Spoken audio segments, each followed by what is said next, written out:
And the opening song by Florence Nightingale and the Machine, "Stand By Me," set to the crystal music of Final Fantasy. Oh, perfect combo. I cry. I still cry, especially knowing how that. No spoilers, but if you've played it through to the end, you know how it ends. Hello and welcome to a special spooky Basements, Vaults, and Catapults. I'm one of your hosts, Aaron. And I'm Trevor. And here we're going to be looking at scary games, spooky genres, and the things we're scared of in gaming. And to do that, we're playing a very scary title. And when we reveal it, be prepared for a frightening time. Because we're going to be completely unprepared. We're going to be recording our reactions and experiences and serving it up to you bloody raw. So stick around if you dare. And remember, if you die in the game, you die in real life. Thanks for joining us. And remember, we scare because we care. Yeah. And what Tales from the Crypt. Exactly. That's exactly where I was going. I love the Tales from the Crypt Keeper. Yeah. God, I watched the cartoon of that when I was a kid. So good. So good. Who's the real dummy? The one with the puppet or the one with his hand up the back of the puppet? Yeah. Oh, man. Yeah. Tales from the Crypt were so good. I loved it. And there's nothing quite like the season of Halloween. I'm rewatching Shaun of the Dead. Oh, Shaun of the Dead is a classic. Love it. Yeah. I rewatched. I went hard. I watched Addams Family, Addams Family Values, the animated Addams Family. Oh, okay. Which is cute. It's cute. And then I watched Wednesday. I'm second episode in. Yeah. I like it. Addams Family, man. That's what I love. Wednesday's good stuff. It's pretty good stuff, man. Oh, anything by the Addams Family, and like my perfect relationship would be, finding my Morticia. Yeah. Anywho, I love it. So today it's the Halloween episode, and for today's episode, we decided to forego choosing a genre because the genre is obvious. It's horror time. So horror's got a lot of different parts of the genre. There's like horror, psychological horror. Oh God, yeah. Yeah. Body horror. What's the favorite horror game you've ever played? My favorite horror game I've ever played? I don't like being scared. My absolute favorite horror game. I'm going to force you to play Phasmophobia in VR with me. Phasmophobia in VR. In VR, yeah. In VR. Lay down like a plastic sheet, just to be safe. Just to be safe. Catch all that blood. Yeah, don't. You think it's blood you're catching? No, sir. I'll be wearing a diaper, and it will be soaked. No, God, I need to think about it. Well, I really loved Fear, Warner Brothers Fear. I think I've mentioned it in the past. The FPS, yeah. Fear was really great. It was from Warner Brothers. They took a lot of time in their scene direction and their scene style and their lighting and their sound, and they would make sure that if something spooky is going to happen, the sound, the lighting flickering at the right exact time as you're walking down the hallway, the things flying out at you from the other rooms would wait till just the right second to fly out. They really had the production of horror figured out. They gave it their best. It was. I would still challenge today that the original Fear is one of the best produced horror titles as far as its production value of any game in that genre. No, I can't really argue. And they had such an interesting AI pathing for their enemies, because the enemies flank you and move around. And I was listening to a developer talk about that. It was like, it looks really cool and it functions really well, but how we did it was really simple. Basically, when an enemy moves, it drops an invisible wall that only other AIs can see. So the pathing will go, oh, there's a wall here. I have to try a different route to get to the guy. I like that. I love that sort of thing. But in terms of horror, there are two. Resident Evil 2. Okay, yeah, that was great. Absolutely. Both the original PlayStation title, which was a lot grittier and in a way more frightening, and of course the remaster that was released 3-4 years ago. Yeah. Also excellent. Great choice, especially when they grab you from like the window. Oh yeah, when you're in Oh the my interrogation God, room yeah. and the thing jumps right through the window. Oh my God. It's just and like I man. played that in the dark after Yeah, the sun goes down. Yeah, Oh yeah. man, Oh. what a great experience. And where we are, the sun goes down at like 5 p.m. Yeah. Yeah. So- 4:30 starting next month. Yeah. So a lot of game time. And then oddly enough, I know it's not a pure horror title, but Subnautica. Oh yeah, Subnautica definitely has Like those that first time horror that elements. Reaper grabs you. God, I was actually terrified of the Reapers. Honestly. Yeah, as well you should be. They're Yeah. scary. Like I was playing I did not look at any spoilers for Subnautica at all, and I had it early access. So I'm sitting here like, man, this game's so calm and chill, and it's so like it's so atmospheric, and like I was like, yeah, this is my kind of game. And then all of a sudden it's like, oh my God, what? And it just it was a crap your pants moment for sure. What I really loved was when you first hear the Reaper scream. Oh right? yeah. And your little assistant goes, a lot of animals hunt by echolocation. So Yeah. remember, if you can hear them, they can see you. Yeah, right. Like, oh, it's terrifying. Yeah, the other games that really stand out for me are Phasmophobia. Yeah. That is a huge standout for me. One of my favorite horror games of all time. And then, like I mentioned, Clive Barker's Undying in our pre-banter. I really enjoyed Clive Barker's Undying. Clive Barker's Undying is good. For its time. Yeah. But yeah, I think that's probably it. I mean, I've played a lot of jump scare games. I've played a lot of Phasmophobia. Definitely gets a shout out. I love it. It's fun. It's VR. There's a lot of Slav jank games out there that are scary, but they don't it's not meant. There's one called You Are Empty. Oh, okay. And it's just you no major spoilers here, but there's a bit where you finally find the big bad, right? And he's this emaciated corpse, just crudely wired into all this electronic. It is horrifying. Very, very Lawnmower Man. Very long, very 40K. Hellraiser. Yeah. Yeah, I really love the horror genre. Actually, horror movies are one of my favorite things. But my problem is I'll watch it, and as soon as it gets campy, I'm like, that's not scary anymore. Yeah, like I love camp. Like Cabin in the Woods. I've actually heard people kind of say you can't really put that in the horror category because it's kind of just like it's a parody of horror. Right? Yeah, I can get there. I think it's more of an homage. I think it's an homage for sure. Yeah. But I enjoyed it. But things like The Shining, It, the original It, the newer It, I think took itself a little more seriously or a little less seriously, depending on how you look at it. Yeah. So anything Stephen King. I watched The Stand when I was like 12, and try understand. Yeah, try understanding that movie when you're 12. Yeah. Well, it's an allegory for the rapture, and yeah. No. I like my raptures in Jurassic Park. Thank you very much. Oh wow, Hogwarts. Gross. I'm mad at you. Hogwarts Legacy's on for $24. Ooh. I mean, I'm still not going to buy it, but I enjoyed that game, but it's not a horror game. It is not, unless you consider J.K. Rowling's policies. Was it you? You recommended Soma to me, right? I probably recommended Soma to you. Yeah, so Soma's a horror game I haven't played yet, but it's on my list. Yeah. Then what else do I have on my list? I have one that is in VR that I purchased. Are you kidding me? This is, you guys, not okay.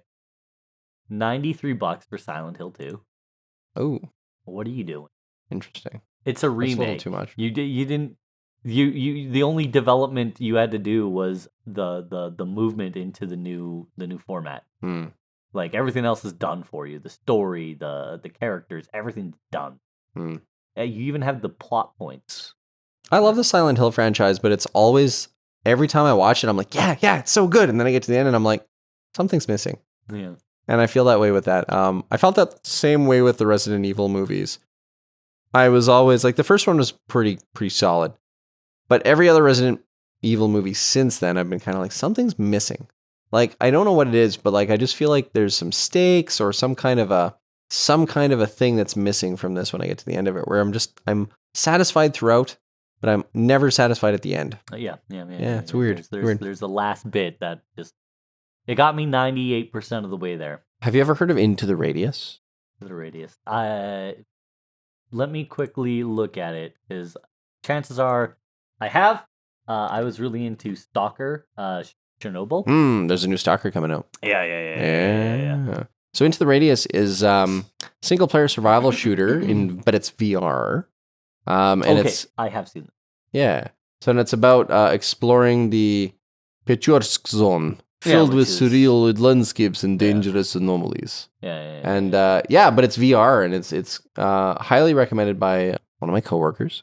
And I have not played it yet. I did buy it, but I still haven't played it. But so there's a lot of really good horror games out there. I think for me, I don't like gore. I don't like senseless gore. Okay. But I do like zombies. So like that's not senseless gore to me. There, a little bit, but I do love anything horror that gets my hair on the back of my neck standing up. That gets me actually feeling fear for the sake of I don't know what's going to happen next. And what's going to happen next is going to be jumpy and scary. And so that anticipation of fear, the anticipation of horror, those kinds of games really, really make me enjoy them. Yeah.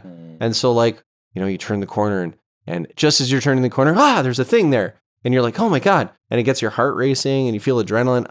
I don't know, man. I love that feeling. It really makes me feel alive. So I like horror genre for that reason. And that's why I don't like House of Wax, the movie. Oh yeah. Hated that. House of a Thousand Corpses. Yeah, House of a Thousand Corpses. I didn't like any of the Saw movies, Saw films. I liked the idea of the Saw film and the ideal iconography and stuff around it. But I didn't enjoy the films themselves because I don't like gore. Gore is not my jam. Fear, though, like if you're talking like Annabelle or you're talking Insidious, right? And I think Insidious was terrible. I think the whole franchise was terrible. I watched every one of them and I wanted it to be good. It just didn't really get me, But was it Babadook is the new one that's out right now? Uh-huh. And I was watching Netflix and kind of browsing through stuff and my wife and I are going, hey, it's Halloween. We should watch something spooky. So I kind of look at this. Oh, Babadook. It's a horror, right? And this thing comes out. And it's like, Babadook. I like Babadook. And then my wife's just like, nope. We're not watching that. Because like it's such a visceral voice saying the Babadook, right? And it's your brain just tells you this is unnatural and I should be terrified of it. I love that kind of fear. I just love it. Probably not so much in real life, but if it's for entertainment purposes, I am down. Yes. So we decided to play Sons of the Forest today, which is, as you mentioned, a follow-up to which game? Oh, The Forest. The Forest. Yeah, and I did play The Forest, so I'm assuming Sons of the Forest is like a sequel. I don't know if it's a sequel or a prequel or same shared universe or whatever. So the group that survived in the forest made a bunch of kids, and now they're the Sons of the Forest? I don't know. Well, you crash in like you're sent to rescue some people. Anyway, let's get this party started. All right. Did you do it as a LAN? Because there's a LAN option. Is there? Let's go join. I just went host, new game, normal. You know what? It might not be working because my friends list might be off. And then invite friends. There we go. No, there you go. Play game. We're in. Yay! Okay, don't forget to hit start recording on your OBS. Where? On your OBS. Aaron, properties, start recording. Okay, we're live. Yeah, I need sound. Yeah. Boop. Yeah, the sound is the biggest, most important thing of the horror genre. Yeah. You gotta have the sound. I've been invited to join. Activation mode. Always on. Yeah. Gotta get that there. Oh, there's so much to do. Yeah. And now I'm just waiting on you. All right, start recording. All right, so we're going to play some Sons of the Forest. Bum, bum, bum. Bum, bum, bum. This is our special Halloween episode. We are recording. We're dually recording, so this will be released on our YouTube channel. And then we'll also have our regularly scheduled podcast, which will be very exciting. Yes, excellent. Or should I say, spook-sighting. Spook-sighting? Oh, spooky. Game is starting. All right. Well, we briefly played Sons of the Forest. What thoughts do you have, my friend? Well, okay, so I did play the forest a little bit with my old Discord gang that I haven't seen in years Your because they old all peer kind of went group. their separate ways. They all become Twitch streamers, and then they all went their separate ways. No one Yeah. ever worked together, collaborated anymore. Boo. Yeah, it's kind of sad. Like everybody wanting their own thing kind of took them away from being together. So Yeah. I would always drop it in the into the Discord, and it would just be crickets. So, but yeah, Sons of the Forest. So you are sent to find a missing billionaire on a remote island, and you find yourself in a cannibal-infested hellscape. Craft, build, and struggle to survive alone or with friends in this terrifying new open-world survival horror simulator. Now, this was developed by End Night Games Limited. Thank God it wasn't like M. Night Shyamalan Games or something. Man, What the twist? The twist. I see dead people. The twist is you were dead the You were the entire cannibal the time. whole time. You were the cannibal the whole time. Jack could live with that twist. I like twist. I like that twist. Publisher New Night. So that's interesting. Developed by End Night, published by New Night. I like it.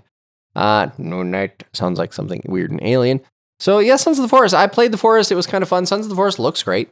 Yeah, no, it looks was really great. cool. Yeah. Yeah. I found the Forest looked kind of, well, of its time. Sons of the Forest, I think, is a great graphical follow-up. I think it looks great. I think it feels great. The crafting system's kind of basic, but kind of cool. Haven't figured out how to cook any fish yet, but... Oh, no, we threw fish right on the fire. Oh, yeah, we did, but then I ate it prematurely and it was still raw. But luckily, Oops. I did not get a parasite. Remember, people, if you're eating raw fish, it must be pre-frozen to minus 22 degrees Celsius for at least 48 hours before consumed. Or sushi grade, but that is... Sushi grade is frozen to minus 22 before it is... Really? Yeah, that's how they prepare sushi grade meat. How do they fish. do sushi grade before refrigeration? Salt.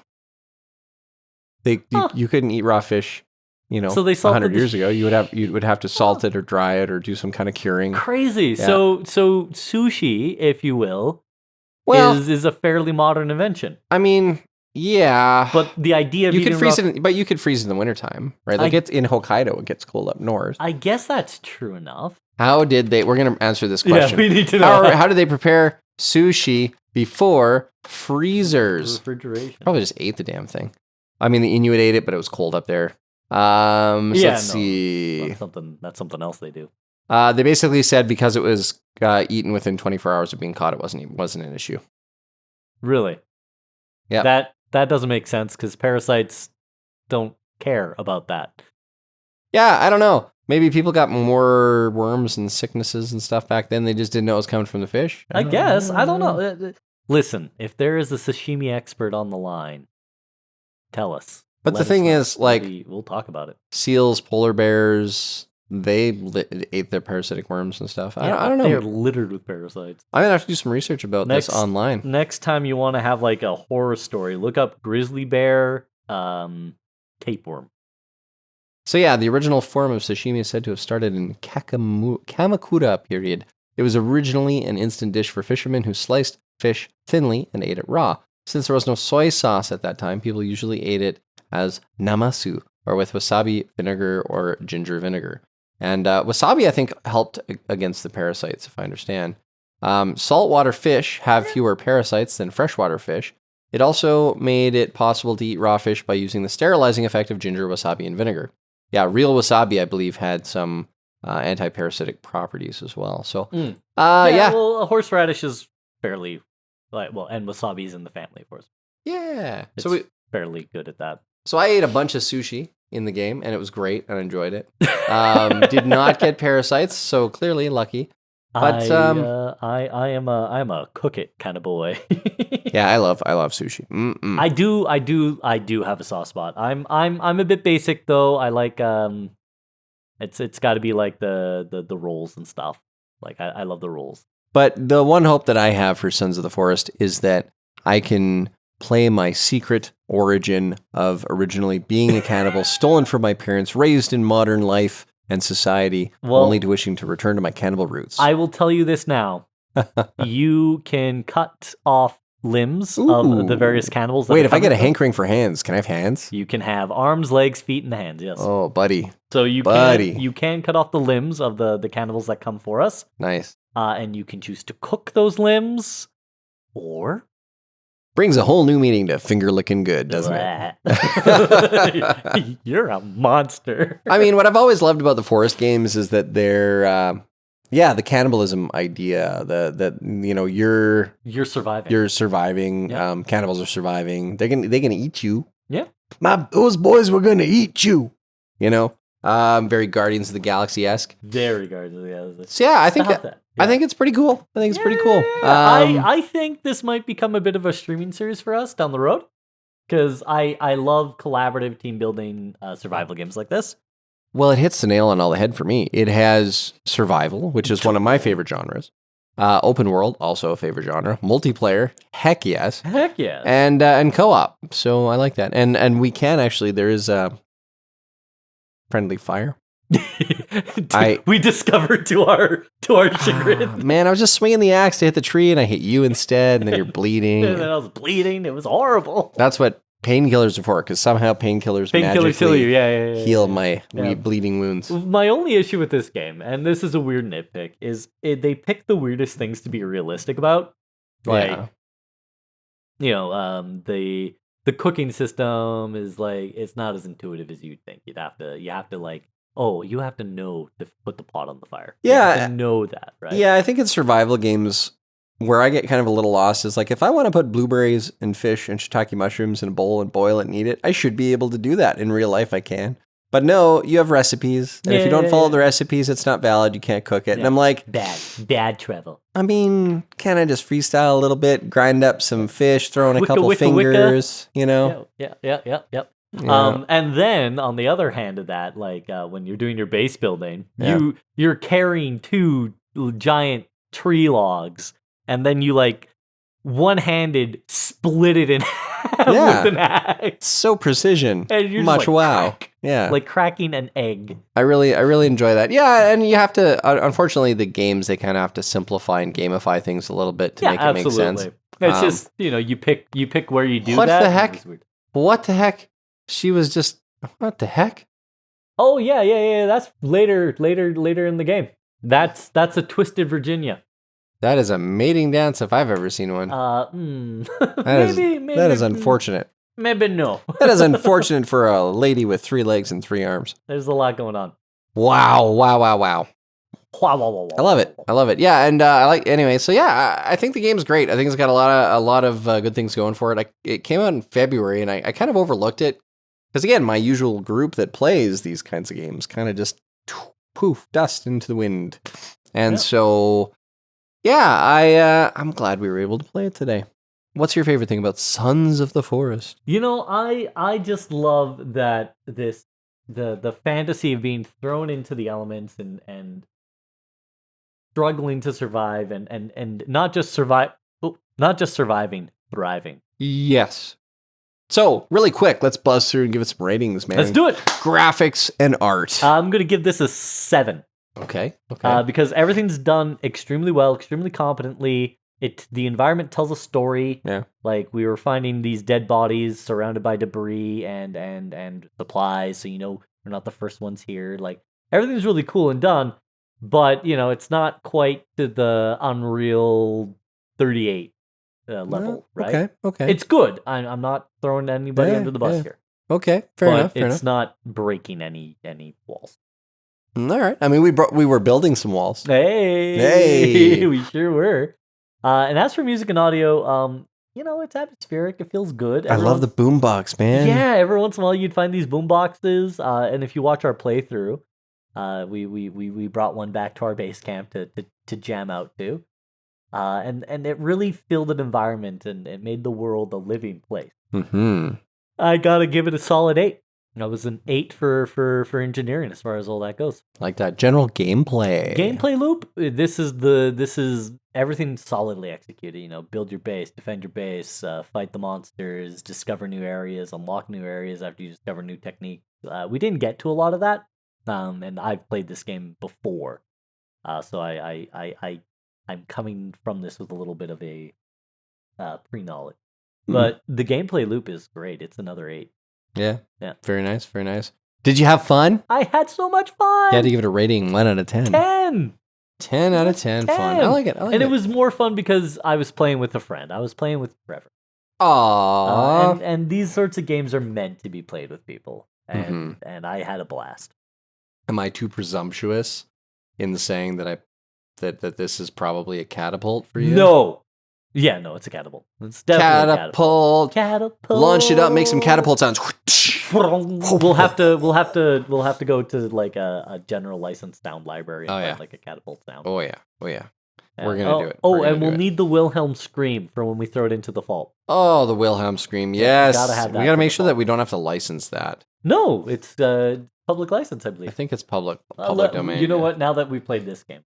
So yeah, I mean, graphics and art, I'm gonna give it an 8 personally, just because I think that one of the things that really drew my attention was the texture detail and the overall design of objects and the detail, like the axe, the difference between the little hand axe and the big axe, the little like beveling that they did on the 3D models for it. The 3D models look quite good in this game. The textures are really quite. They have a lot of depth. They're quite nice.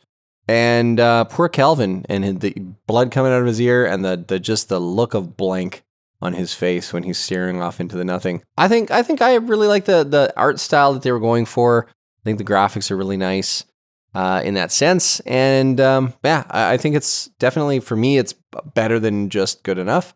I think it's fun. I think it's nice. I think there are a few things that I might nitpick at, like some of the smoke doesn't really look like smoke. It just kind of looks like a brown, like haze. Or yeah, like until you said that was smoke, I honestly thought it was like a graphic error, like a camera error, like light reflecting. Yeah, that's or what I something. thought too. Yeah, I was like, oh, that's weird. There's like a brown smudge in the sky. It was like J.J. Abrams was directing Star Trek again. Yeah, right? Just lens flares. Lens flares. Well, at least it wasn't Michael Bay. Explosions. Explosions. Imagine and if lens flares. imagine if the two of them like got together and made a film together. Wow. Oh my god. Nowhere has a telephoto lens been used more. Right. So yeah, I think that graphics and art 8.0. I like it. I think there's some nitpicky things, but yeah, I liked the world. I felt properly immersed for a survival game. Yeah. Music and audio. Yeah, I liked the sound effects for sure. The engineering of the sound effects was nice. The sound of the axe hitting people. that funk. Yeah, Like that there wet were a funk. few things like when I got hit by the cannibals, I didn't have an audio representation of that. It was like, wait, how did I get hit? And then when the shark bit me, the sound for that was kind of like, wait, what just happened? The drowning, like I didn't hear, like, in most games when you're drowning, you're like, glug, glug, glug, glug, glug, glug, glug, glug, glug, like you hear it, right? So for music and audio, I'm only going to give it a 7. I think music and audio for me, I love the boombox. That was a nice touch. But I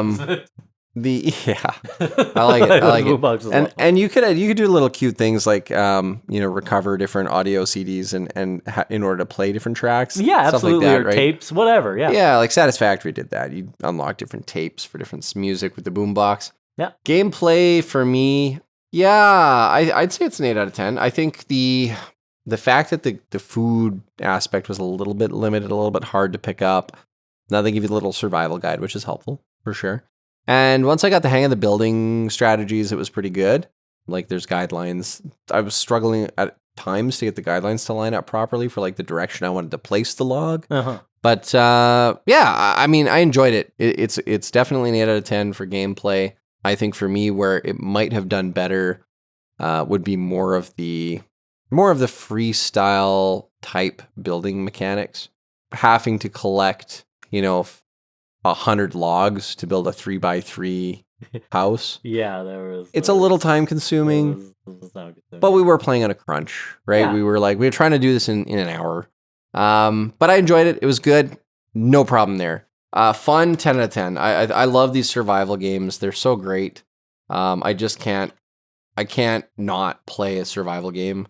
And playing with friends, so great. If you want to play Sons of the Forest, get on our Discord. Yeah. Get on there. We'll play with you. Well, 'Cause, we might not play with you because we might be doing other things. But Yeah, like, we might be doing other things. we might also play with you. Like if you want to come get eaten by cannibals, and we happen to be playing, join our game. Yeah, hop in. We'd have a blast. We're lucky because we're small enough of a podcast that we could can do that. start collecting people to do things with.